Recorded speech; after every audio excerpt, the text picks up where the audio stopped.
In the verdant expanses of Costa Rica's Diquis Delta, an ancient mystery has lain embedded in the earth for centuries: the Diquis Spheres. These enigmatic stone balls, ranging from a few centimeters to over 2 meters in diameter, have puzzled archaeologists and historians since their discovery in the 1930s. Designated as a UNESCO World Heritage Site, these artifacts represent a significant cultural and historical phenomenon, yet many aspects of their origins, purpose, and creation remain shrouded in mystery. Before we begin, please subscribe to the channel and turn on notifications so you don't miss new stories. And also write a comment what story you would like to hear next.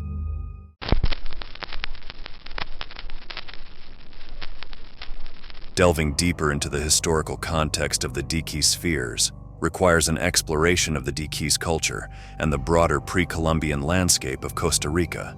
The Diquis culture, known for its sophisticated craftsmanship and social organization, flourished in the river valleys of what is now the southern part of Costa Rica.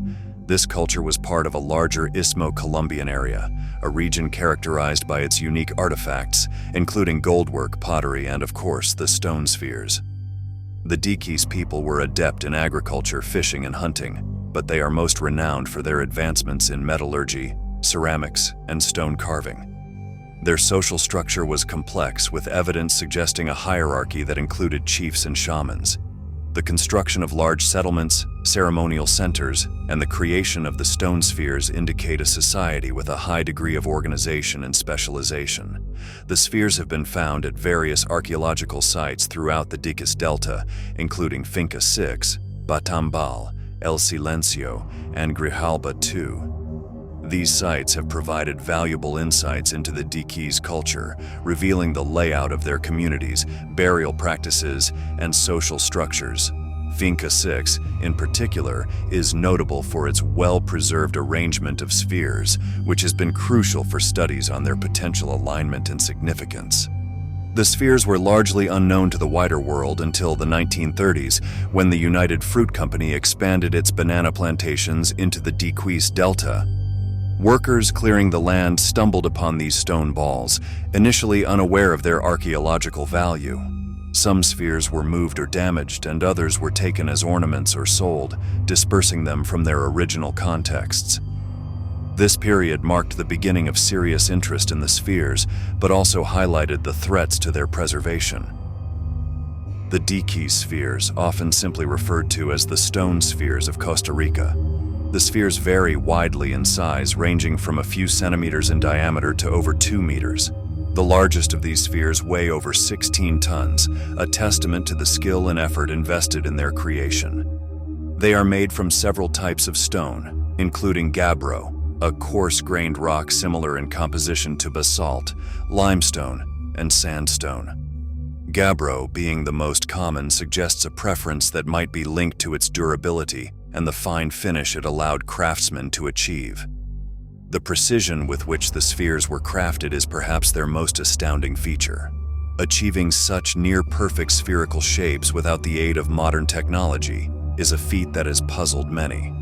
The creators likely used a combination of controlled heating and cooling of the rock, as well as pecking, grinding, and polishing techniques with harder stones and sand. The exact methods, however, remain a topic of research and speculation, as no direct records of their manufacturing process have survived. Despite their age, many of the spheres remain in remarkably good condition, although some have been damaged by natural erosion, agricultural activities, and vandalism. The craftsmanship that has allowed them to withstand the test of time also poses challenges for preservation, as their hardness and weight make them difficult to move and protect without causing damage. The purpose and meaning of the Diquis Spheres have been subjects of fascination and speculation since their discovery. Given their age and the absence of written records from the Diquis culture, definitive explanations for the spheres' intended uses or symbolic meanings remain elusive. One theory suggests that the spheres were used for astronomical purposes, possibly to mark certain celestial events like solstices, equinoxes, or alignments with specific stars or planets. This theory is supported by the precision with which some of the spheres are aligned and their distribution across various sites. However, conclusive evidence linking the spheres directly to astronomical phenomena is lacking. Another theory posits that the spheres served as symbols of status or power. Their size and the skill required to produce them suggest that significant resources were invested in their creation, implying that they could have been used to denote the wealth or influence of individuals or families. This theory is bolstered by the fact that the spheres are often found in association with areas believed to be residential compounds or burial sites of high-status individuals. Some scholars have proposed that the spheres were used as territorial markers, delineating boundaries between different communities or clans within the Diquis culture. The spheres' placement in certain locations, sometimes in groups, supports the idea that they could have served a practical function in marking important or sacred spaces. The religious or ceremonial use of the spheres is another area of speculation. The effort involved in their creation and their careful placement in the landscape suggest they may have held significant spiritual or ceremonial value, possibly representing deities, ancestors, or cosmic elements in the religious practices of the Diquis people. However, direct evidence connecting the spheres to specific religious practices is scarce. Linked to their potential religious significance, some theories suggest the spheres may embody mythological stories or beings. The absence of a written language or detailed oral histories that survive to the present day makes this theory difficult to verify, but the symbolic power of circular objects in many cultures supports the possibility of a mythological interpretation. A more recent theory proposes that the spheres might represent a form of pre-Columbian cartography, modeling the arrangement of communities or natural features in the landscape. This theory is intriguing but remains speculative without concrete evidence to support a direct correlation between the spheres and specific geographic locations. The creation of the Diquis spheres, given their size, number, and the precision with which they were shaped, is an impressive feat of pre-Columbian engineering and craftsmanship. Without the benefit of metal tools, the wheel, or written records detailing their manufacturing techniques, the precise methods used by the artisans of the Diquis culture remain a subject of speculation and study. However, archaeologists and scholars have pieced together a plausible picture of the technology and processes involved in their creation, drawing on the physical evidence of the spheres, experimental archaeology, and comparisons with other stoneworking traditions. The first step in creating a sphere would have involved the careful selection of the right type of stone. The majority of the spheres are made from gabbro, a hard, coarse-grained rock that is similar in composition to basalt. This material was likely chosen for its durability and the fine finish it could achieve. Other materials used include limestone and sandstone, which are softer than gabbro and would have been easier to shape but less durable.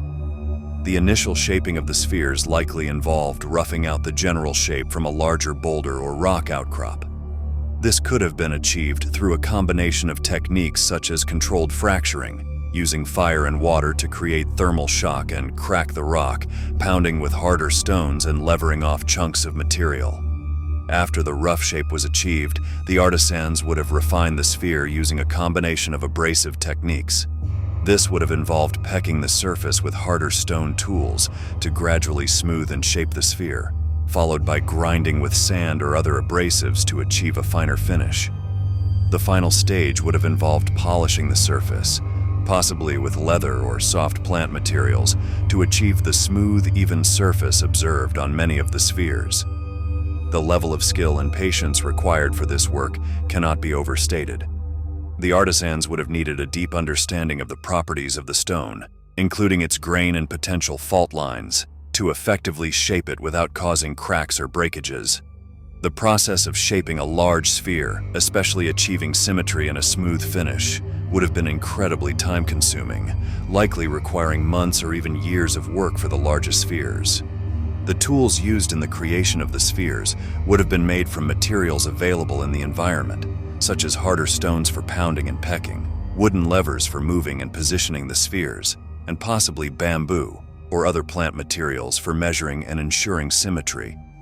The absence of metal tools makes the precision of the spheres all the more remarkable. The preservation of the Diquis spheres, like that of many archaeological treasures worldwide, faces a complex set of challenges. These challenges are not only physical, stemming from environmental and human factors, but also involve broader issues related to cultural heritage management, legal protection, and community engagement. The natural processes of weathering, including wind and water erosion, can gradually degrade the surface details of the spheres, especially those that are exposed to the elements. Moss, lichen, and other biological growths can adhere to the surfaces of the spheres, leading to biochemical erosion. While these organisms add to the sphere's aesthetic of ancientness, they can also cause physical damage to the stone over time. Earthquakes, floods, and landslides pose significant risks, especially in a geologically active country like Costa Rica. These events can displace, bury, or even shatter the spheres. The spheres have been subject to vandalism, including graffiti and deliberate damage. Such acts not only physically harm the spheres but also detract from their cultural and historical value. Smaller spheres in particular are at risk of theft for sale on the illegal antiquities market. Even though international laws protect the spheres, their enforcement can be challenging, especially in remote areas. The expansion of agricultural lands and urban areas can threaten the spheres, especially those that have not been moved to museums or protected sites. Development projects can lead to the unintentional destruction of spheres or their removal from their original archaeological contexts, which diminishes their scientific and cultural value. Costa Rica has laws in place to protect the Diquis Spheres, recognizing them as national symbols and cultural heritage. However, enforcement of these laws can be challenging, especially in remote or privately owned lands where spheres are located. Conservation efforts include regular monitoring, cleaning of biological growth under expert supervision, and measures to prevent erosion and vandalism. The designation of the spheres as a UNESCO World Heritage Site has brought international attention and support, offering new resources for their preservation. However, translating this recognition into practical conservation measures requires ongoing commitment and funding. The Diquis Spheres of Costa Rica remain one of the most intriguing archaeological mysteries of our time. While recent research has shed light on some aspects of their creation and purpose, much remains unknown. The ongoing study and preservation of these artifacts are crucial for unraveling the full story of the spheres and the civilization that crafted them. As symbols of human creativity and cultural heritage, the spheres remind us of the complexities of ancient societies and the enduring desire to understand our past. Thank you for watching the video. If you have questions, write them in the comments. And also check out our channel, we have some more interesting videos.